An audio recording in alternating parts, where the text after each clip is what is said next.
Good morning বন্ধুরা, কেমন আছো সবাই? আশা করছি তোমরা সবাই ভালো আছো আর আমরাও ভালো আছি। অ্যাকচুয়ালি এই ভিডিওটা একদম আর্জেন্ট করতে হচ্ছে। এখন বাজে সকাল 8:30। ভীষণ আর্জেন্টভাবে করতে হচ্ছে কারণ আমি নিজের বিবেকের কাছে না ভীষণ পরিমাণে দায়বদ্ধ, ভীষণ পরিমাণে। তো প্রথমে একটা কথা বলি, একজন আমাকে জিজ্ঞেস করেছিল আমার পার্সে কি এখনও সেই ছবি আছে। হ্যাঁ, এখনও সেই ছবি আছে। এই যে দুটো ছিল, দুটোই এখনও আছে, ঠিক আছে? শুধু ফ্রন্টটা তোমাদের শো করলাম না, কারণ আমার কোনো কিছু আমার তরফ থেকে ফেক ছিল না, ঠিক আছে? তাই কোনো কিছু সরানোর প্রশ্ন আসে না। তো যাই হোক, এবার কর্তামশাই গেল দোকানে ঝাড় দিতে, দোকানটা ঝাড় দিতে, দোকানটা মুছতে।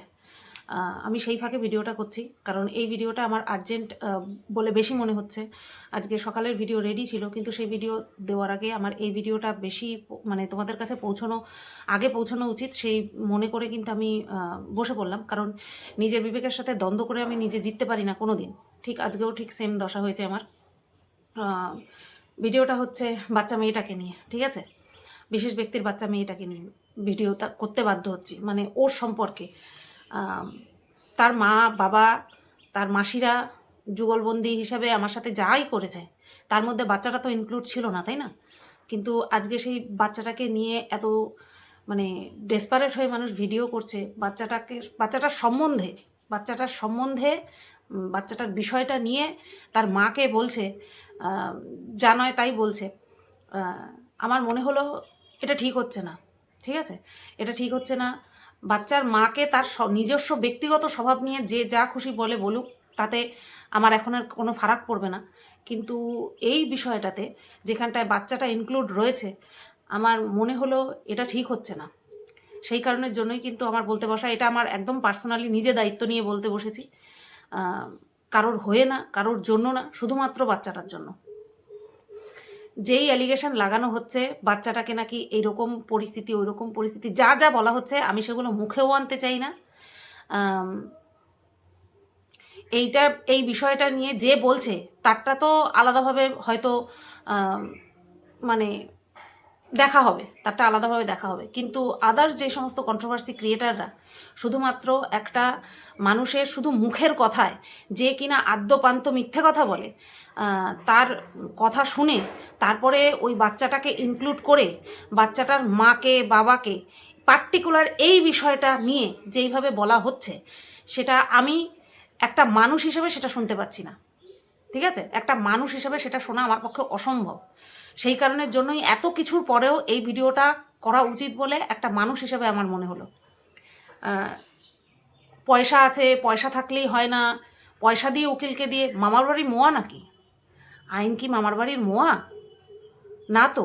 সব কিছু জেনে তারপরে মুখ খোলা উচিত। এমনি যেগুলো ভিডিওতে দেখা যাচ্ছে সেগুলো নিয়ে যেভাবে খুশি বলুক কন্ট্রোভার্সি ক্রিয়েটাররা বা দর্শকরা, তাতে কোনো কিছু হবে না। কিন্তু যেটা অলরেডি আইনের খাতায় উঠে গেছে, সেই বিষয়টা নিয়ে একতরফা মানুষের কথা শুনে, এক তরফ থেকে শুনে তারপরে এইভাবে বলা, এটা কিন্তু উচিত হচ্ছে না, ঠিক আছে? এটা উচিত হচ্ছে না। যা হয়েছে, আমি জাস্ট একটা কথা বলি, এখানটায় উকিল মারফত কিচ্ছু হয়নি। আমি শুধু এই একটা কথাই বলবো, উকিল মারফত কিছু হয়নি। যা হয়েছে থানা মারফত হয়েছে, ঠিক আছে? আর যাই হয়েছে এভিডেন্স মারফত হয়েছে, মুখের কথায় কিন্তু কিচ্ছু হয়নি। সুতরাং আমার এই ভিডিওটার পরে যদি কোনো বুদ্ধিমান কন্ট্রোভার্সি ক্রিয়েটার থেকে থাকে, তাহলে তারা কিন্তু বুঝতে পারবে যে আমি কি বলতে চাইছি। সবটা ডিটেলসে বলা যায় না ভিডিওতে, সবটা ডিটেলসে বলা যায় না। আমি প্রচণ্ড পরিমাণে দায়বদ্ধ, কারণ ওই বাচ্চাটার সাথে আমার কিচ্ছু না। ওই বাচ্চাটাকে আমি আজীবন ভালোবাসবো, ঠিক আছে? ওইখানটার থেকে আমাকে কেউ আটকাতে পারবেই না। আটকাতে পারলো? এই যে এত নোংরামো, আমাকে কি আটকাতে পারলো না। তো এটাই বলবো যে যারা যারা এই একতরফা বিষয় নিয়ে তেড়েফুড়ে ভিডিও করছো, পার্টিকুলার এই বিষয়টার উপরে ভাবনা চিন্তা করে তারপরে ভিডিও করবে, ঠিক আছে? ভাবনা চিন্তা করে কিন্তু ভিডিও করবে, কারণ বিষয়টা কিন্তু অলরেডি আর মানুষকে তাতানোর জন্য মিথ্যা কথা বলাতে এই মেল ক্রিয়েটারের কিন্তু কোনো জুড়ি মেলা ভার, সেটা তোমরা দেখেছো। আমার সাথে নাকি চ্যাট করেছি আমি, তার সাথে পার্কে যাব, সিনেমায় যাব, এই ধরনের নোংরা নোংরা কথা কিন্তু বলা হয়েছে। এও বলা হয়েছে সেটা আমার বিবাহবার্ষিকী কেন্দ্রকে উল্লেখ করে, মানে বিবাহবার্ষিকীর দিনকে উল্লেখ করে, কেন্দ্র করে, ঠিক আছে, সরি, কেন্দ্রটা আগে হয়ে গেছে। তারপরে আমার এতেও পয়সা দিয়েছে, ওতে মানুষে পয়সা দিয়েছে, নানান রকমের মিথ্যে কথা বলে গেছে, নানান রকমের, ঠিক আছে। তো সেও কি সত্যি কথা বলছে? সেও কি সত্যি কথা বলছে? আজ পর্যন্ত কারোর বাচ্চাকে নিয়ে এসে বলেনি। এই পর্যন্ত ব্যাস আমি রেখে দিলাম, আমার আর কোনো কিছু বলার নেই। আইনেরটা আইন বুঝে নেবে। যেটা আমার বলা, বিবেকটা আমাকে এরকম ঠেলে ক্যামেরার সামনে নিয়ে আসলো, আমি বলে দিলাম। এবার আসি আরও একটা কথায়, যেটা কিনা, যেই বাড়াবাড়িটা কিনা রুনাদি তুমি করছো, ঠিক আছে, তোমাকে স্পষ্ট জানিয়ে দিই যে তুমি কিন্তু বাড়াবাড়িটা করছো।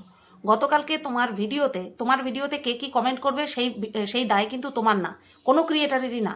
কিন্তু কোন কমেন্টকে তুমি প্রায়োরিটি দিয়ে পিন করবে সেটা কিন্তু তোমার দায়। কারণ তুমি নিজে দেখে শুনে একটা কমেন্টকে পিন করেছো। সেই কমেন্টে কি লেখা ছিল? আমার চক্কর নিয়ে, তাই না? তুমি কাজটা ভালো করেছো তো? তুমি আমাকে কন্টেন্ট হিসেবে সারা জীবনের জন্য রেখে দাও, তাতে কারোর কোনো কিছু বলার থাকতে পারে না, ইভেন আমারও কিছু বলার থাকতে পারে না। কিন্তু তুমি যেই কমেন্টটাকে পিন করেছো সেটা ঠিক করোনি, বুঝতে পারলে? মানুষের মনুষ্যত্বটা বজায় রাখার চেষ্টা করো। আর কিচ্ছু বলবো না, বাদ বাকি তোমাকে নিয়ে নেক্সট ভিডিওতে আমি বলেছি, শুনে নিও। কিন্তু যেই কমেন্টটা তুমি পিন করেছো একদম ঠিক কাজ করোনি। তোমাকে কে বললো যেটা তুমি পিন করেছো সেটা ঠিক? কে বললো তোমাকে? কে বললো? আর এই যে যার কমেন্টকে তুমি পিন করেছো সে কত বড় হনু আর কত বড় তার ক্ষমতা আমিও দেখব। তার কত বড় ক্ষমতা! সে ওই বিশেষ ব্যক্তির কমেন্ট বক্সে গিয়েও বলেছে আমি নাকি বিশেষ ব্যক্তির মেয়েকে নিয়ে বাজে কথা বলেছি, তাই না? আর আরেকজনের কথাও তুলেছে। তারটা তো সময়ের সাথে সাথে সব কিছু সামনে আসবেই।